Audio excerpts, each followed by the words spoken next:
Le conte du sucre et du riz, texte de Colline, illustration Huguette Payette, histoire traditionnelle de l'île Bourbon chez Azalée Éditions. Il était une fois une très jolie princesse qui s'appelait Ombrine. Elle habitait le pays du sucre. C'était un pays merveilleux. Au lieu-dit le carrosse, la princesse vivait dans un château en sucre qui embaumait la fraise, la banane, la vanille, tous les parfums que les habitants souhaitaient ajouter à l'odeur douce amère du sucre de canne. Les allées du parc étaient plantées de sucettes et de bonbons multicolores. Tout pouvait être mangé. Toute marchandise se payait dans cette monnaie sucrée. Les tables à sucre recevaient les petits cônes précieux qui étaient utilisés pour construire murs, fenêtres et portes. Gustave et Félicie cuisaient le sucre pour en faire le caramel qui servirait à coller les cônes entre eux. Il y ajoutait un peu de vanille, de cannelle, du sirop de goyavier ou de fraise. Cela faisait de drôles de murs, pas très droits, collants et très odorants qu'Ombrine aimait lécher de temps en temps. La chapelle abritait de magnifiques statues sculptées dans de grands blocs de sucre blanc.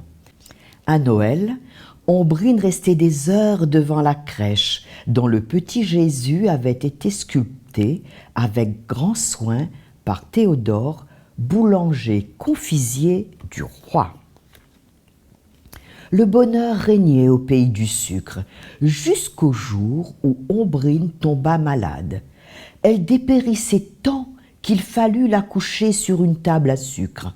Le roi et la reine pleuraient tellement que leurs larmes commencèrent à faire fondre leur trône. Les paillanqueux, inquiets pour leur princesse, prévinrent Oiseau la Vierge, Merle de Maurice, Tui-Tui et Tec-Tec, qui vinrent à tour de rôle veiller sur elle, la berçant de leurs chants mélodieux. Il fut fait appel au médecin de l'hôpital qui venait du pays lointain de la pointe des Galets. Celui-ci ausculta Ombrine et dit sentencieusement « Il lui faut des sucres lents ». Toutes les personnes présentes se regardèrent. Chacun cherchant à savoir si l'autre savait ce qu'était un sucre lent, mais n'osant avouer son ignorance devant le roi et la reine. Un jeune homme eut seul l'audace de s'adresser au souverain, car Ombrine et lui s'aimaient en secret. Il voulait la sauver. « Majesté, dit-il, j'ai entendu parler d'un pays appelé la rizière de la Fontaine, où l'on cultive une denrée précieuse appelée riz. Ce riz rend les habitants très forts. Ne s'agirait-il point de cela ?»« Si fait, mon ami, dit le médecin, au grand soulagement du jeune homme. Majesté, si vous m'y autorisez, je partirai en chercher, même s'il faut pour cela enjamber la terrible grande ravine gardée par les barbes à papa géantes et traverser le pays des sucettes enchantées. » Chose dite, chose faite. Le jeune homme, qui s'appelait Justin, enfourcha son beau destrier et s'enfuit à la conquête du pays du riz. Cela lui demanda beaucoup de courage. Il dut d'abord franchir le dangereux fleuve de sirop brûlant, toujours rouge de colère. Puis, il réussit à s'enfuir des marécages de chocolat chaud dont l'arôme attire irrésistiblement les voyageurs. Il aurait péri au pays des algues, ensorcelé, si la fée du voile de la mariée, prévenue par les oiseaux, n'était venue le secourir. Finalement, il parvint tellement épuisé au pays du riz qu'il tomba évanoui au beau milieu de ces épis de riz tant espérés. À son réveil, il vit que l'on s'était occupé de lui.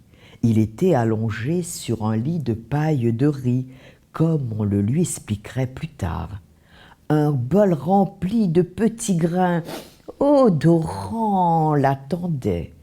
Il y goûta et trouva cela tellement si bon qu'il le mangea goulûment.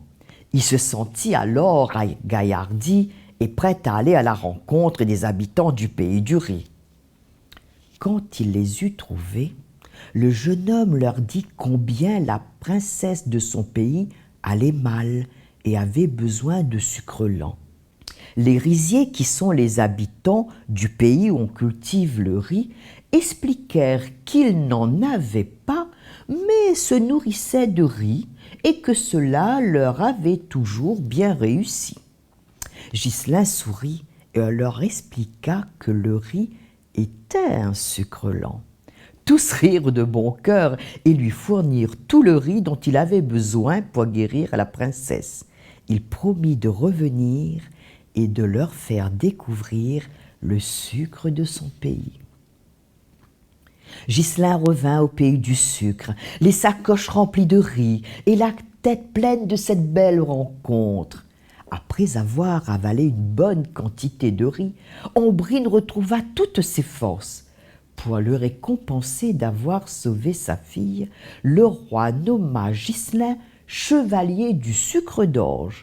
Le courageux jeune homme put ainsi demander la main de sa princesse bien-aimée.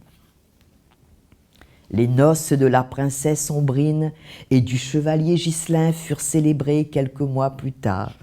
Les habitants du pays du riz y furent invités et participèrent ainsi à la fête.